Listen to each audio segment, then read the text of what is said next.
한국에서 어떤 초등부 전도사님이 설교 중에 이렇게 물어봅니다. 여러분들, 성경에서 십계명은 어디에 나오죠? 그랬어요. 그랬더니 한 친구가 손을 탁 들더니 성경책 겉표지 맨 끝에 있습니다. 그렇게 얘기를 했어요. 오늘 본문은 그 유명한 십계명에 대한 이야기입니다. 제가 몇 가지 질문을 좀 드릴게요. 속으로 답변해 보세요. 여러분, 십계명은 최초에 누구에게 주신 말씀이죠? 이스라엘 백성, 하나님의 백성에게 주신 거죠. 그리고 이제 이 십계명은 예수 그리스도를 믿는 저와 여러분들이 하나님의 자녀가 돼서 새로운 그 언약 관계에 나간 우리에게 주신 연속되는 동일한 하나님의 말씀입니다. 믿으시죠? 그럼 이제 십계명 하면 한번 떠올려 보세요. 속으로 생각해 보세요. 십계명 하면 어떤 이미지가 연상되세요? 십계명. 뭔가 좀 따뜻하고 사랑이 넘치세요? 아니면 뭔가 법조문처럼 딱딱하고 차가운 느낌이 드세요? 어떠세요? 성경에는 십계명이라는 표현이 나올까요? 안 나올까요? 십계명, 딱 십계명이라는 표현이 정확하게 나올까요? 안 나올까요? 3번 나와요. 딱 3번이 나오는데 한번 보실게요. 먼저 모세가 첫 번째 십계명은 들린 돌판을 들고 내려왔는데 출애굽기 32장에 가보면은 이스라엘 백성들이 금송아지상 만들어서 막 자기들끼리 난리가 났잖아요. 그래서 몹시 화가 나서 그 돌판을 던져서 깨뜨렸잖아요. 그러고 나서 다시 십계명의 그 두 돌판을 받아 갖고 내려오는 장면인데 출애굽기 34장 28절입니다.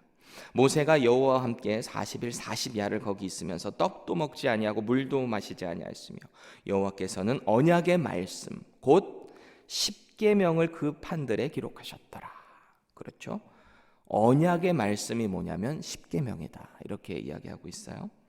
그리고 이제 훗날에 가나안 입성을 앞두고 모압 평지에 놓고 이 모세가 제2세대 출애굽 백성들에게 설교를 하는 장면이 신명기에 나오는 그 설교 내용이잖아요. 4장 13절 한번 보시면 여호와께서 그의 언약을 너희에게 반포하시고 너희에게 지키라 명령하셨으니 곧 십계명이며 두 돌판에 친히 쓰신 것이라. 여기도 십계명이라는 표현이 나와요. 그리고 신명기 10장 4절에 가보면 여호와께서 그 총의 날에 산 위 불 가운데에서 너희에게 이르신 십계명을, 이게 3번 나와요. 구약 성경에 전체 3번이 나오는데 구약뿐만이 아니라 신앙 통틀어서 이렇게 십계명이라는 단어가 히브리어로 보면은요, 이 숫자 10을 뜻하는 엣세르라는 이 단어하고 합쳐진 게 이 데바르라고 하는 단어가 다바르, 말하다, 말씀이라는 단어거든요. 그러니까 10마디 말씀들이라는 뜻이 십계명이에요. 성경이 기록한 하나님께서 당신의 백성들에게 언약을 맺기 위해서 주신 10마디의 말씀들이라는 거죠. 그래서 헬라어는 이것을 그대로 가져와서 데칼로그라고 하는 단어를 쓴 거예요. 10마디 말씀. 제가 이 말씀을 이렇게 장황하게 드리는 이유는 우리가 십계명이라는 것을 생각하게 될 때 차갑고 딱딱한 어떤 법조문 정도로 이해하는 것이 아니라 하나님께서 당신의 그 말씀을 통해서 백성들과의 관계를 위해 주셨다라는 이미지로 우리가 생각하게 될 때 십계명은 더 우리가 따뜻한 마음으로 지킬 수 있게 된다라는 것입니다. 우리는 이렇게 생각해 볼 필요가 있어요. 하나님께서는 십계명을 왜 주셨는가? 누구에게 주셨는가? 말이죠. 하나님의 백성에게 주셨다 그랬잖아요. 그리고 하나님의 자녀에게 주신 것이 십계명 10가지 말씀들이에요. 이 두 개의 공통점이 뭐예요? 하나님의 백성, 하나님의 자녀. 어떤 밀접한 관계가 형성되어 있다라는 것이 전제가 됩니다. 주종의 관계, 주인과 종의 관계, 그리고 가족의 관계, 뗄래야 뗄 수 없는 그 관계성을 갖고 있는 것이 십계명이다라는 거죠. 이 십계명을 주심을 통해서 주종의 관계, 가족의 관계가 성립되는데, 그래서 10가지 말씀을 주시면서 아까 우리가 읽어본 것처럼 언약을 맺어주셨다라는 것입니다. 이렇게 인식하게 되면 십계명이라는 것은 하나님께서 당신의 백성들, 당신의 자녀들과 맺어주신 사랑의 통로다라고 이해할 수 있어요. 자, 이제 십계명에 대해서 차근차근 내용을 하나씩 알아봐야 되는데 이 10가지 내용을 하나하나 알아보기 시작하면 오늘 설교가 안 끝나겠죠. 지금 새벽 기도인데 아마 10시간은 좋게 할 수 있지 않을까라는 생각이 들어요. 그럼에도 불구하고 우리 생명의 삶 본문에서 정해준 대로 오늘 본문을 다 십계명을 끝내려면 한 가지 포인트를 잡고 갔으면 좋겠어요. 하나님과 우리의 그 관계를 위해서 이 십계명을 주셨다라는 이해를 가지고 전체적인 그림을 함께 살펴보도록 하겠습니다. 이 십계명은 크게 두 가지 관계를 강조하신다. 다들 알고 계시죠? 1계명에서 4계명까지는 하나님과 인간, 피조물의 그 관계에 대해서 하나님께서 명령을 주셨다면 이제 제5계명부터 10계명까지는 사람과 사람 사이의 그 관계에 대해서 말씀하고 계세요. 거룩한 하나님의 백성, 즉 성도에게 주신 것이 십계명이죠. 그럼 거룩해지기 위해서는 거룩한 백성으로서 하나님과의 그 관계를 지속하기 위해서는 하나님과의 인격적인 관계가 형성이 돼야 한다라는 것입니다. 인격적이다라는 말은요, 서로 간에 소통이 있는 게 인격적인 거예요. 관계가 그렇게 되는 거예요. 제가 제 아내에게 뭔가를 부탁했을 때 그것에 반응을 하고 저 역시 반응을 하고 서로 소통이 되는 것이 인격적인 관계예요. 하나님께서 말씀을 주셔서 그냥 단순히 그냥 말씀 주셨으니까 그냥 따르는 것이 아니라 우리가 그것을 따름을 통해서 또 하나님께 반응을 하고 하나님 역시 그것에 또 반응을 해서 복을 주시고 그 사랑이 형성되는 것이 십계명이다라는 거죠. 하나님께서 이 관계를 위해서 제1계명, 2계명을 강조하시는데요. 3절 보세요. 제1계명, 너는 나 외에 다른 신들을 내게 두지 말라. 그리고 4절과 5절의 핵심인데요. 결국은 우상을 섬기지 말라는 거예요. 그거 만드지 말고 절하지 말고 우상 섬기지 말라는 것입니다. 그것을 1계명, 2계명 가장 중요한 핵심으로 하나님께서는 말씀하셨어요. 여러분, 정상적인 부부 관계에 있어서 배우자가 나 외에 다른 누군가와 간음을 하거나 마음을 주고 다른 사람을 의지하게 될 때 그것을 허용할 수 있는 사람은 그 누구도 없습니다. 저는 정상적인 부부관계라고 했어요. 부부관계는 발각되는 즉시 깨어지게 되어 있죠. 신뢰가 깨지는 거니까. 하나님과 우리의 관계도 마찬가지인 거죠. 그러니까 하나님께서는 이것을 가장 우선으로 두신 것이 제1계명, 2계명의 그 개념인 거죠. 관계를 위해. 그럼 우상의 형상을 만드는 건 왜 잘못됐을까요? 왜 하나님께서는 우상을 만들지 말라라고 하셨을까요? 4절 다시 보세요. 너를 위하여 새긴 우상을 만들지 말고. 우상을 새기는데 사람들이 누구를 위해서 만든대요? 각자 자신을 위해서 그 우상을 만든다는 거예요. 잘 생각해 보세요. 성경에 나오는 여러 그 우상들이 있잖아요. 바알신, 아세라신, 금오스신, 밀곰신, 여러 가지 그 우상신들이 있는데 결국은 그 우상을 만드는 이유가 뭘까요? 인간의 욕망을 채우기 위해서. 인간의 가장 원초적인 욕망이라고 한다면 일단 먹고 사는 거잖아요. 물질적인 부분들, 그것을 위해서 우상을 만듭니다. 그리고 또 다른 원초적인 그 욕망이 있다면 성적인 욕망이죠. 그러니까 그 우상에 인간들의 그 탐욕과 욕심을 다 투영해서 집어넣은 것이 우상이에요.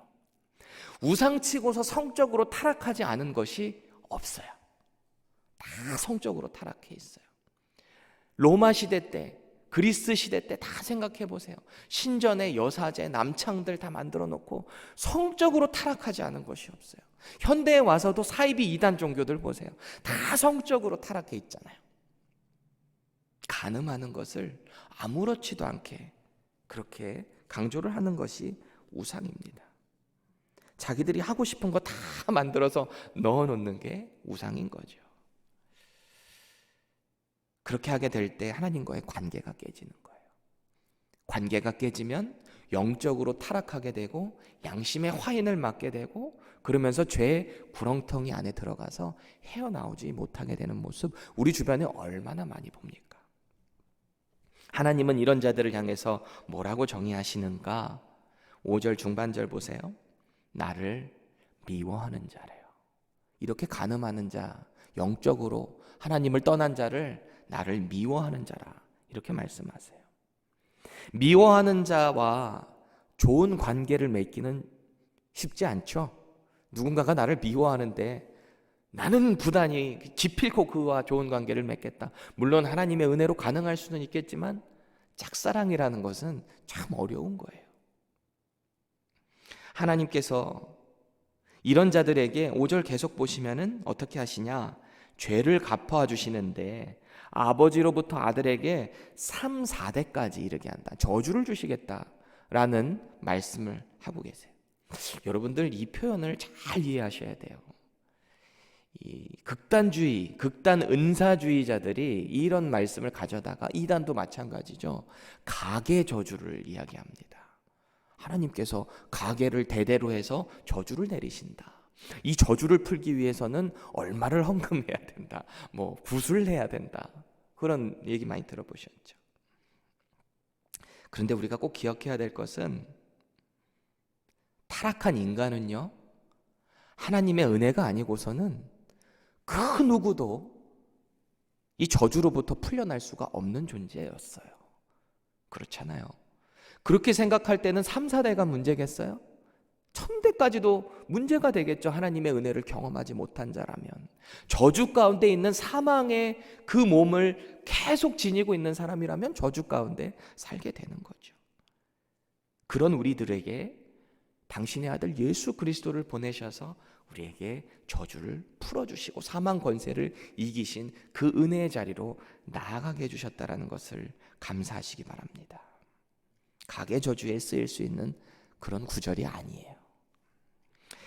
3계명은 오늘 본문 7절에 나오는데 여호와의 이름을 망령되이 일컫지 말라, 이렇게 말씀을 하세요. 여호와의 이름을 망령되이 일컫는다라는 표현은 크게 두 가지 측면이 있어요. 첫 번째 측면은 그 말 그대로 하나님의 이름을 빙자해서 하나님께서 하시지도 않은 말씀을 가져다가 자기의 탐욕을 위해서 사용하는 자들, 일명 거짓 선지자들이 되겠죠. 거짓 선지자. 아까도 말씀드린 현대의 극단적인 은사주의자들이거나 사이비 이단들 같은 경우에 교주들이 하나님이 자기에게 말씀하셨다, 어떤 신적인 존재가 자기에게만 말했다라고 하고 하나님의 뜻을 주장하죠. 하나님의 뜻이 자기에게만 임해서 상대를 억압하고 어려움 가운데 있는 그 마음을 이용해서 자기의 이득을 취하는, 의도대로 막 조종하려는 심산이 깔려 있죠. 하나님께서 우리에게 주신 성령님을 통해서 성도들이 하나님과의 그 인격적인 관계를 맺어나가지 않는다면 믿음이 흔들릴 수밖에 없어요. 하나님은 이 완전한 계시의 말씀인 성경 66권을 통해서 하나님과 우리의 인격적인 관계를 유지하기를 원하십니다. 그래서 성령님을 주신 거고요. 성령님을 통해서 말씀이 조명되고 그 말씀을 통해서 하나님의 뜻을 알아가고 하나님의 자녀의 그 관계를 계속해서 유지해 나가면서 하나님의 백성으로 사명을 이뤄 나가는 거죠. 물론 어떤 특별한 목회자나 영적인 멘토를 통해서 하나님의 말씀을 조금 더 집중적으로 조언을 들을 수는 있겠죠. 근데 그게 완전한 것은 아니다라는 사실을 꼭 기억하시기 바랍니다. 성령님의 그 조명하심을 꼭 의지하시면서 하나님의 말씀을 통해 하나님의 관계를 유지할 수 있는 우리가 되기를 축복드립니다. 이제 이 3계명의 두 번째 측면인데요, 간단합니다. 하나님의 자녀다, 그리스도인이다라고 하면서 세상에 나가서 전혀 덕이 되지 않으니까 하나님의 이름을 망령되게 자꾸 일컫는 거예요. 우리를 통해서 하나님의 영광이 가려지는 부분들 꼭 우리는 심각하게 생각해 봐야 합니다. 하나님과의 관계 마지막으로 4계명을 주셨는데 안식일을 기억하여 거룩히 지키라, 이렇게 말씀하셨어요. 이거는 그날 일 다 쉬고 아무것도 하지 말아라 라는 게 포인트가 아닙니다. 우리가 꼭 명심해야 돼요. 여전히 유대인들은 지금도 이것을 지키기 위해서 여러 가지 자기들의 그 율법 조항을 만들어 가지고 하나님이 주신 것도 아니고 일 안 해야 된다는 것에 포커스를 맞추고 있잖아요. 예전에 제가 한번 말씀드린 것 같은데, 제가 이스라엘에 한번 갔을 때 호텔의 엘리베이터가, 그날 이스라엘식으로 하면 토요일이니까 안식일이잖아요. 엘리베이터가 두 개 있어요. 두 종류. 하나는 그냥 우리가 원래대로 하는 레귤러 엘리베이터인데, 하나는 각 층마다 정확한 시간에 따라 열리고 닫히고 열리고 닫히고. 왜요? 이것도 누르는 게 일이니까. 여러분, 안식일의 포인트는 그게 아니죠.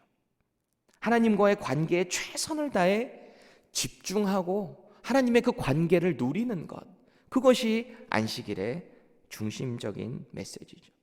일상에서 하던 모든 일을 잠깐 중단하고 그날만큼은 하나님께서 주신 그 은혜와 사랑을 기억하며 하나님을 예배하고 하나님께서 기뻐하시는 그 일을 하는 것이 안식일의 개념이라는 사실입니다. 깊이 하나님과 데이트를 하는 거예요. 다 연애해 보셨잖아요. 뜨겁게 해보셨죠. 저도 아내랑 연애할 때 1시간 걸리는 거리에 떨어져 있는데 그 하루가 왔다 갔다 하는 게 얼마나 시간이 금방 가던지요. 예전에 한국에는 커플 요금제라는 것도 있었어요. 그래서 커플 요금제 하면은 막 무제한이니까 하루의 일상을 다 끝내고 저녁에 아내에게 전화를 하는 거예요. 계속 전화하는 거예요. 귀가 뜨거울 정도로. 그냥 옆에 뜨거우니까 옆에 놓고 계속 별 얘기도 없어요. 그냥 하루에 있었던 소소한 얘기들 하면서 얼마나 달콤한 시간이었어요. 다 그런 거 경험하셨을 거 아니에요. 그런 차원으로 보게 될 때 하나님과의 그 교제가 매일매일 우리가 이렇게 달콤한 데이트로 들어갈 수 있다면, 말씀을 통해, 예배를 통해 얼마나 복된 시간이 될까요? 우리 한국교회는 매일매일이 안식일 같지 않으세요? 이렇게 매일 새벽 기도, 새벽 예배 있고, 뭐 수요 예배, 금요 예배, 주일 예배도 뭐 1, 2, 3, 4부까지 얼마나 하나님과의 그 안식일의 개념을 지키면서 데이트를 하고 있어요. 우리가 이 개념을 바로 이해할 때 하나님과 누리는 매일의 안식일이 될 것입니다. 이제 하나님과 우리의 관계가 끝났어요. 10계명에서 4계명까지. 그럼 인간과 인간의 관계인 5계명에서 10계명까지 이거 언제 하나 걱정되시죠? 앞으로 또 6계명 더 해야 되는데, 근데 사실 간단해요. 6계명에서 10계명까지는 하나님과의 관계가 잘 정립되면 사람과 사람과의 관계는 자연적으로 이루어진다라는 사실입니다. 하나님과의 관계가 바로 정립된 사람은 인간 사이에서 가장 우선시되는 제5계명, 부모를 공경하는 것이 자연스럽게 지켜집니다. 한국에서 예전에는 기독교가 이 제사를 거부하고 그러니까 부모 공경을 하지 않는다, 그런 종교로 오해를 받기도 했는데, 이 오해의 실상은 사실 제1계명과 2계명을 오해한 데서 오는 거죠. 이해하려 들지도 않는 것에서 오는 거죠. 하나님을 경외해야 되는데, 여러분, 돌아가신 부모님이 우리는 계속해서 부모님이라고 믿지는 않잖아요. 이 땅에 살아계신 육체의 부모님을 우리가 섬기는 것은 당연히 해야 되지만, 돌아가신 것에 대해서는 우리가 이 1계명, 2계명을 깊이 묵상을 해야 될 필요가 있습니다. 하나님께서는 살아있는 부모에게 무관심해도 된다라고 허용하신 적이 한 번도 없어요. 오죽하면 10계명의 부모 공경을 인간 관계를 지키는 데 있어서 가장 최우선으로 하나님께서 말씀하셨을까요? 물론 하나님의 사람들은 이 신앙생활 하는 데 있어서 우선순위라는 것이 있어요. 하나님께서 맡겨주신 사역을 위해 우선순위. 하나님께서는 하나님을 가장 사랑하고 유일하신 분으로 알고 그분을 마음을 다해, 성품을 다해, 뜻을 다해 사랑하라고 말씀하셨어요. 그렇기 때문에 물론 예수님께서도 하나님을 사랑하고 뜻 가운데 이렇게 예수님께서 그 사명을 다 하셨죠. 그런데 예수님께서도 부모님을 몸소 공경하셨고요. 아버지의 빈자리를 채우기 위해 몫으로 계속해서 가게를 이어나가셨어요. 그리고 십자가의 죽음 앞에서도 친척 동생인 요셉을 향해 자기의 육신적인 어머니인 마리아를 부탁하셨던 예수님의 모습, 부모를 공경하는 예수님의 모습을 우리는 알고 있어요. 그리고 그 다음에 제6계명인 살인하지 말라, 7계명인 간음하지 말라, 8계명 도둑질, 9계명 거짓 증거, 10계명 10번째 계명인 이웃의 집을 탐하지 않는 것, 이 6계명부터 10계명까지 모두 결국은 이웃을 진정으로 사랑할 수 있는 마음에서부터 기인된다라는 사실입니다. 살인은요, 이웃의 생명을 빼앗는 거잖아요. 손해를 끼치는 거잖아요. 이 살인은 이웃을 살인하는 것에 국한되지 않아요. 자기 자신을 죽이는 자살 행위 역시 살인에 포함된다는 사실입니다.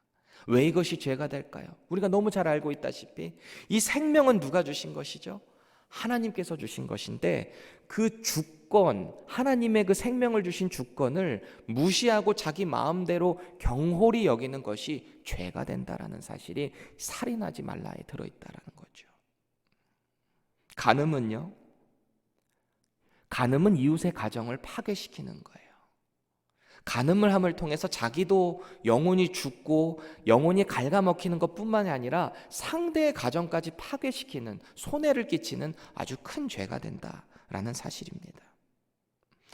성경적으로 현대에서도 사이비 종교 이단 집단은 성적으로 타락함을 통해서 가정을 파괴시키잖아요. 이웃을 파괴시키는 거죠. 도둑질, 거짓 증거, 이웃의 집을 탐하는 것, 결국 모두 이웃에게 손해를 끼칠 뿐만 아니라 자기의 양심마저도 화인맞게 되는 결과로 가게 되는 것입니다. 그렇게 해서 결국은 누구랑 또 관계가 멀어지는 거예요? 하나님과의 관계가 멀어지는 것. 이웃과의 관계뿐만이 아니라 하나님과의 관계도 단절되게 된다는 것입니다. 그래서 결국 5계명에서 10계명 역시 이것을 위반하게 될 때 이웃과의 관계뿐만이 아니라 하나님과의 관계가 단절된다라는 사실이죠. 여러분, 이 세상을 보세요. 지금 이 현대 세상을 보십시오. 이 10계명의 말씀을 안 지키게 되니까 사회가 무너져 내리고, 가정이 무너져 내리고, 심지어는 교회도 무너져 내리는 그런 모습들을 종종 보게 되는 것이 이 10계명을 지키지 않는 것에부터 시작된다라는 것을 생각해 봐야 돼요. 오늘 하나님께서 우리에게 주시는, 이스라엘 백성들에게 주신 이 10가지 말씀들은 단순히 어떤 억압적인 명령이 아니라 하나님과의 백성의 그 인격적인 관계를 유지하기 위해 주셨다라는 것으로 우리는 인식을 해야 돼요.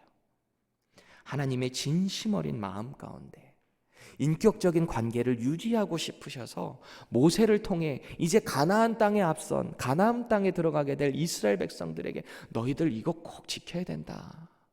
그래야 나와의 관계를 유지할 수 있어. 그런 하나님의 사랑으로 우리는 보게 되는 것입니다. 오늘도 하나님께서 우리에게 주신 이 10가지 말씀을 우리의 삶 가운데서 바로 세워나갈 수 있기를 축복드립니다. 그래서 우리의 가정과 교회, 그리고 사회가 이 10계명의 말씀을 지키는 가운데 다시 건강하게 세워져 나가는 변화를 경험하는 저와 여러분들 되시기를 축복드립니다. 기도하겠습니다. 하나님, 오늘도 우리에게 주시는 하나님의 말씀, 특별히 하나님과의 그 인격적인 관계를 마치 연애하는 것처럼 잘 누리기 위해서 주신 이 10계명의 말씀을 오늘 우리가 다시 한번 생각하게 하시니 감사합니다. 이 말씀을 우리의 삶 속에서 잘 적용하게 하시고 하나님의 말씀을 잘 지켜냄을 통해 하나님과의 관계도 달콤한 데이트처럼 잘 유지가 되고, 또 이 관계를 통해서 하나님의 사랑이 우리의 이웃에게 오늘도 잘 흘러갈 수 있도록 우리를 사용하여 주시옵소서. 예수님의 이름으로 기도합니다. 아멘.